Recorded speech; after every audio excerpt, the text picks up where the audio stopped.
नमस्कार मैत्रिणींनो. तर मुलं बीटचा पराठा खात नसतील तर ही युनिक रेसिपी आहे. मुले 100% बीटचा पराठा खातील. अतिशय सॉफ्ट बनतो. ओके, तर उकडलेलं बीट आहे, उकडलेले बटाटे, तीळ आहे थोडे पांढरे किंवा गावरानी, मीठ आहे, खाण्याचं तेल, अद्रक आणि हिरवी मिरची आणि गव्हाचं पीठ किंवा कणिक गव्हाचं पीठ म्हणजेच कणिक. तर हे आहे आपले इन्ग्रेडियंट्स. या पद्धतीने डिटेलमध्ये तुम्ही रेसिपी बघून घ्या. ही युनिक रेसिपी आहे आणि अतिशय स्वादिष्ट लागते आणि प्रत्येकाला पचतेही, कारण त्याच्यामध्ये आलू पण टाकलेले आहेत. स्पेशली लहान मुलांसाठी करून बघा. थँक्यू.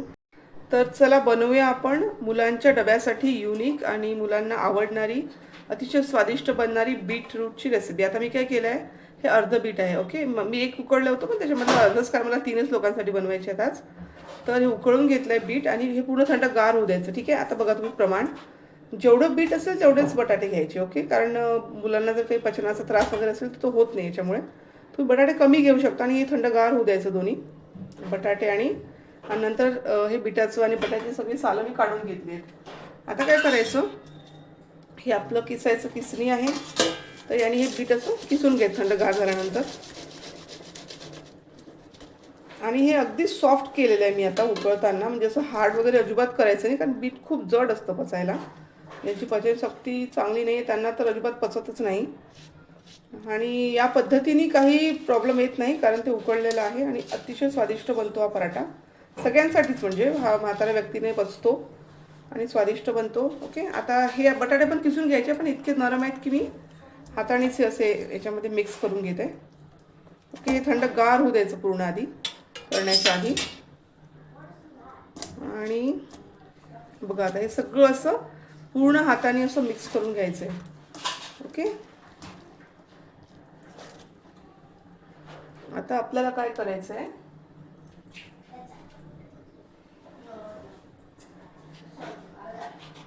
आता आपल्याला हे आपल्याला अंदाजे 1 चमचा आता याच्यामध्ये पांढरे तीळ घ्या. ओके, थोडेसे तीळ मी टाकते, कारण मला 3च लोकांसाठी बनवायचं. हे तीळ टाकलेत मी. तिळाने एक असा खरपूसपणा येतो छान. आता मी हे पराठे जे ते 2 प्रकारे बनवता येतात. एक तर तुम्ही सॉफ्ट करा, कोणाला छोट्या मुलांना खाऊ घालायचे असतील तर. ओके, आणि क्रिस्पी पण करता येतात, पातळ बनवले तर. मी दोन्ही पद्धतीने तुम्हाला लाटून आणि शेकून दाखवणार आहे. ओके, आणि थोडंसं मीठ टाकूया आपण आपल्याला जेवढं अंदाजे लागतं. ओके, तर त्याच्यानंतर आपण टाकूया थोडंसं तेल. आता याच्यामध्ये मी अजून कणिक मिसळलेलं नाही आहे, कणिक म्हणजे गव्हाचं पीठ मिसळलेलं नाही आहे अजून याच्यामध्ये मी. आता आपण टाकूया हिरवी मिरची याच्यामध्ये, बारीक कापून घ्यायची एकदम. आणि आता आपण घेऊया अद्रक. अद्रक जर त्रास होत नसेल तर जास्त टाका अद्रक, कारण अद्रक कसा असा ठसका लागायला पाहिजे खाताना, एकदम स्वादिष्ट लागते मग. आता मुलांच्या हिशोबाने म्हणून मी सगळं कमी कमी टाकत आहे याच्यामध्ये. ओके, हे सगळं असं किसून घ्यायचं अद्रकसुद्धा. अद्रक आणि खूप टेस्टी, आणि हा पराठा इतका टेस्टी लागतो की नुसतं रोल करून मुलं खाऊ शकतात हा, किंवा आपणही नुसतं रोल करून खाऊ शकतो. ठीक आहे, आता तुम्ही बघितलं हे सगळं असं आपण एकजीव करून घ्यायचं. ओके, आणि मी अजून याच्यात कणिक मिसळलेली नाही आहे. तेल वगैरे सगळं माझं टाकून झालेलं आहे याच्यामध्ये. आता मी लिहिणारच आहे डिस्क्रिप्शनमध्ये. ओके, आता बघू शकता असं लाल लाल छान. ओके, आता माझी मुलं जेव्हा छोटी होती मी त्यांना रेड पराठा, ग्रीन पराठा असं काय काय म्हणून हे सगळं त्यांनी खाल्लेलं आहे 7-8 महिन्याचे असल्यापासून, त्यामुळे त्यांना काही इश्यूज नाही याचा. आता काय करायचं, म्हणजे पाणी आपल्याला अजिबात टाकायचं नाही, कारण ते खूप सॉफ्ट झालेलं आहे. आता त्याच्यामध्ये टाकायचं गव्हाच्या पिठाची जेवढी बसेल तेवढी. आता बघा मी किती हार्ड प्रेस करते, कारण आपल्याला जेवढं बसेल तेवढं टाकायचं आहे.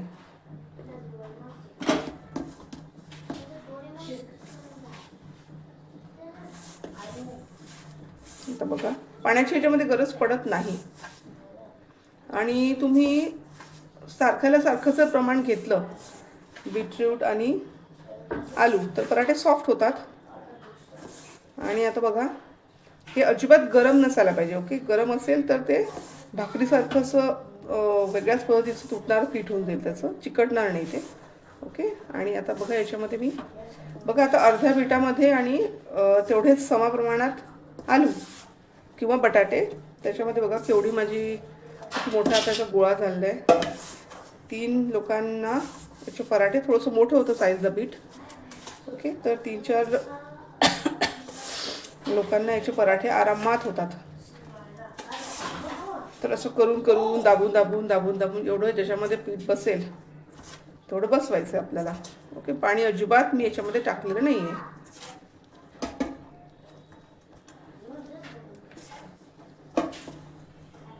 आता बघा अजूनही हे सॉफ्ट सॉफ्ट सॉफ्ट सॉफ्ट व्हायला लागलं. पाणी सुटतं याला थोडं थोडं थोडं थोडं.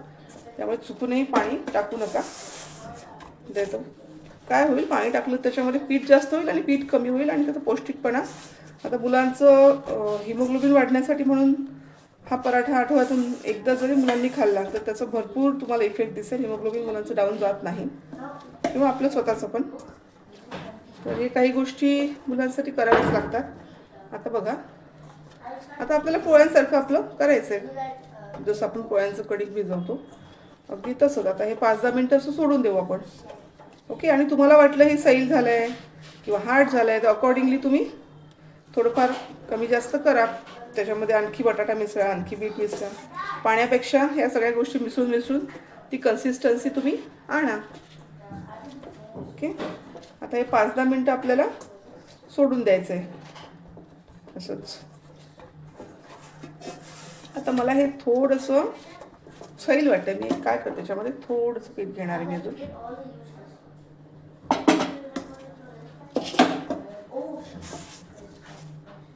आणि इथे फार जर समजा परफेक्ट तुमची कन्सिस्टन्सी असेल ना तर बघा, आता हे काही फार असं भांड्याला चिकटलेलं तुम्हाला दिसणार नाही आहे. म्हणजे याचा अर्थ आपलं पीठ व्यवस्थित जमत आहे.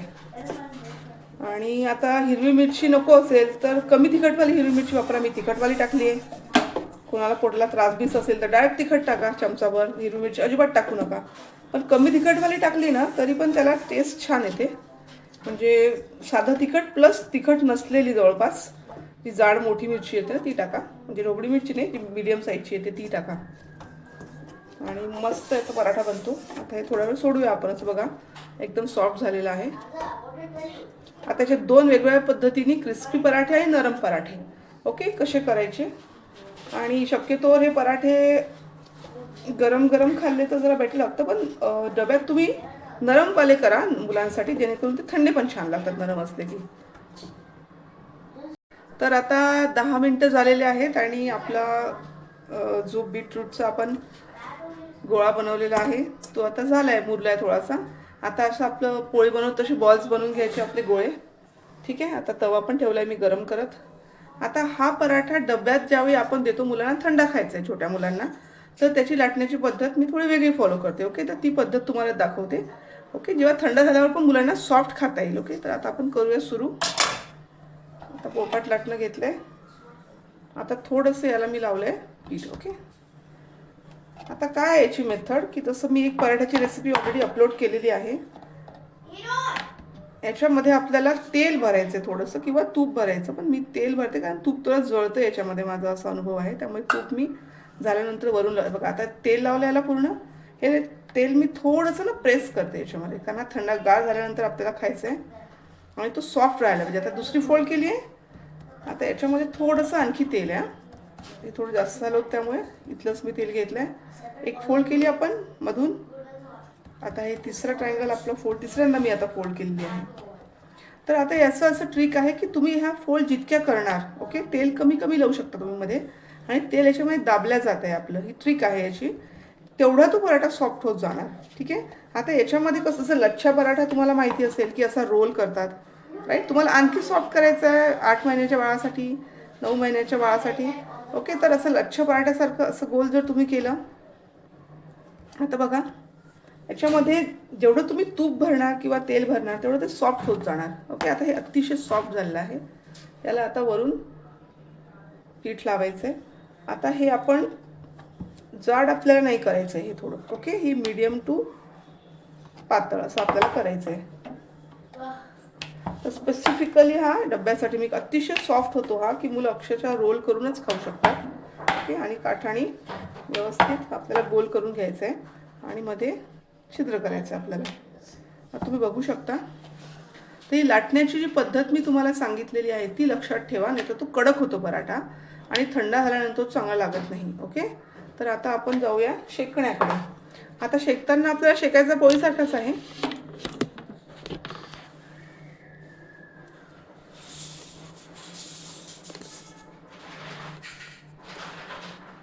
तर आता आपला तवा झालाय गरम. आता टाकूया आपण हा पराठा तव्यावरती आणि आता शेकूया आपण. तर आता जसं आपण पोळीप्रमाणे मीडियम टू, आता तुम्हाला लक्षात येईल ज्यावेळी आपण हा पराठा भाजतो ना, याला असे काळे डाग पडतात. मी आता तूप जनरली मी आत तूप का लावलं नाही, मी तेल वापरलं, कारण हे काळे डाग तूप लावलं की एकदम फास्ट पडतात आणि असं जळल्यासारखा होतो तो पराठा. त्यामुळे मी तूप वरूनच लावते शक्यतोवर. आणि आता कोणाला चालणार असेल तर तुम्ही लावा तूप. ओके, आता आपण हा शेकतोय.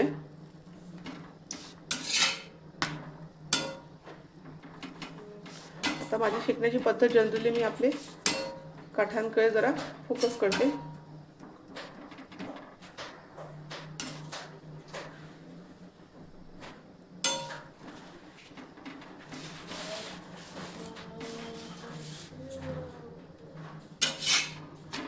आता याला काळे डाग जरा कमी पडतात आहे. मीडियम साईज बघितलं तर गॅस जो आहे तो मीडियमवरती आहे. असा एकदम असा धूर निघतो काळा काळा. बीटच्या पराठ्याचं एक तेच आहे की असं वाटतं की आपल्याला जळतो येतो. त्यामुळे पावर असं एकदम फुल मी ठेवलेला नाही आहे. आणि तू बघू शकता ऑलरेडी किती नरम वाटते आपल्याला बघताना, तुम्हाला दिसत असेल. ठीक आहे, आता मी जे काळे काळे डाग लगेच पडतात मी म्हणत होते, हे बघा आता काळे डाग लगेच असं वाटतं की जळलेलं आहे, पण हे जळलेलं नाही आहे. त्यामुळे मी आत तूप भरलेलं नाही, तेल भरलं आहे. कारण तेल तितकं क्विकली जळत नाही जसं तूप जळतं. ओके, झालं. आता आपला हा पराठा शेकलेलाच आहे ऑलमोस्ट. आता काय करायचं, पावर एकदम कमी, कारण प्रचंड डाग पडतील नाही तर काळे. आणि थोडंसं साईडनी तेल, कारण आपण वरून तूप लावणार आहे नंतर झाल्यानंतर, त्यामुळे तेल थोडं कमी टाका. ओके, नॉमिनल आपलं. कारण तो विदाऊट तेल आता बघा लगेच असं जळल्यासारखे डाग पडायला लागले.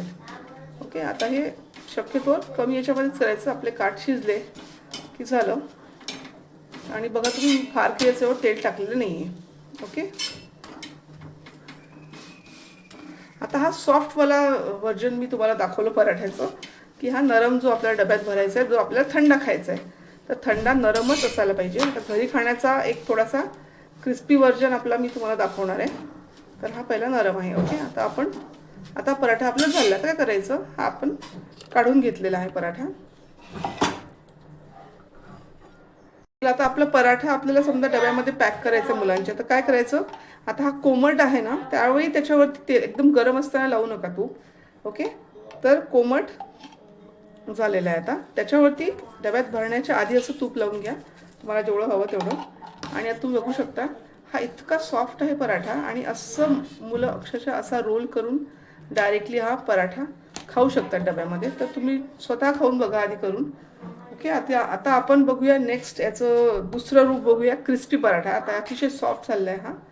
आणि मी सांगितलेल्या ट्रिक्स वापरा. याच्यापेक्षा सॉफ्ट करायचं असेल, दात नसलेल्या व्यक्तीलाही हा पराठा खाता येईल, इतका सॉफ्ट होतो हा. तर आता त्याच बीटच्या पराठ्याचं आपण आपल्याला घरी गरमागरम खायचे आहेत त्याचं व्हर्जन आपण बघूया आता दुसरं. ओके, आता हे आपल्याला गरमच खाण्यासाठी आहेत. आता मी त्याला थोडंसं लावलं आहे कणिक. ओके, आता याच्यामध्ये काय आहे की आपण याच्यामध्ये तूप वापरू शकतो, कारण आपल्याला काही फार तूप वगैरे भरायचं नाही आहे. त्यामुळे असं मी म्हटलं की काळे डाग वगैरे पडतात त्याला फार तूप भरलं तर, तसं काही होणार नाही आहे. तर हे आपलं सिम्पल व्हर्जन आहे. याच्यामध्ये अवश्य तुम्ही तूप टाका. आणि असे 3 फोल्ड केले आहे मी आता याच्यामध्ये फार काही मी तूप भरलेले, कारण आपल्याला क्रिस्पी करायचं आहे. ओके, आता तुम्ही हव्यात अशा फोल्ड करू शकता, 2 वेळा 3 वेळा 4 वेळा, 1-2दा तूप याच्यामध्ये टाकलं की झालं. आणि एकदम छानपैकी असा पातळ लाटून घ्या त्याला कणिक लावून. आणि साईड्स ज्या आहेत त्या एकदम पातळ करा, म्हणजे पटकन शिजतो. ॲक्च्युली पराठा हा इंग्रजीमध्ये म्हणतात बेक होतो, बेकिंग. रोस्टिंगपेक्षा बेकिंग द पराठाज. पण हे ॲक्च्युली बेकिंग नाही आहे. ओके, आपण त्याला भाजतोच ना. So this is. आता काय करायचं आहे आपला, बघा तुम्ही पातळ केला आहे आपल्याला हा पराठा. मी याच्यापेक्षा पातळ एकदम क्रिस्पी होणार आहे. क्रिस्पी कम सॉफ्ट, पण थोडा जास्त क्रिस्पी होईल. सॉफ्ट आपण आधी केलेला आहे तसा. ओके, तर आता हा नॉर्मल आपल्या पोळीसारखा कसा शेकायचा ते आपण बघूया. ओके, तर आता आपला झालाय पराठा लाटून. आपल्याला हा वेळेवर खाण्याचा आपला क्रिस्पी पराठा. आता काही नाही, आपलं पोळीसारखं आपलं भाजून घ्यायचा. आणि आता तुम्ही त्यात कमी तूप आहे तर तुम्ही फुल पॉवरवरती पण करू शकता. याला काळे डाग जरा कमीच पडतील. आता हा पराठ्यासारखा पराठा आपला शेकून घ्या आणि तुम्ही खाऊ शकता. तर हे बीट पराठे तुम्ही अवश्य खा. तुम्हाला हिमोग्लोबिन कमी असेल, बीटचं सूप आहे ते प्या, पराठे खा. आणि रेसिपी आवडली असल्यास लाईक, शेअर, सबस्क्राईब नक्की करा. आणि मुलांना खाऊ घालून जर तुम्ही बघितले, जे खाऊ घालून बघा तुम्ही, तुम्हाला हिमोग्लोबिनमध्ये खूप फरक दिसेल मुलांच्या. आणि आयर्न, प्रोटीन, कार्ब, हे कार्बोहायड्रेटचे सगळं छोट्या मुलांना रेग्युलरली पाहिजे. ओके, तर असा आपला पराठा आता हा तयार होतो आहे. आणि हा क्रिस्पी पराठा होतो आपला घरी गरमागरम खायला. ह्याला तुपावरती पुन्हा तुम्ही तूप लावा झाल्यानंतर. तर असा आपला घरी खाण्याचा क्रिस्पी बीटरूट पराठा तयार झालेला आहे. ओके, तर हा आहे आपला पराठा. आता बघा, हा लगेच जळायला लागतो. जे मी तुम्हाला आधी सांगितल्या ट्रिक्स त्या वापरा. Okay, thank you so much.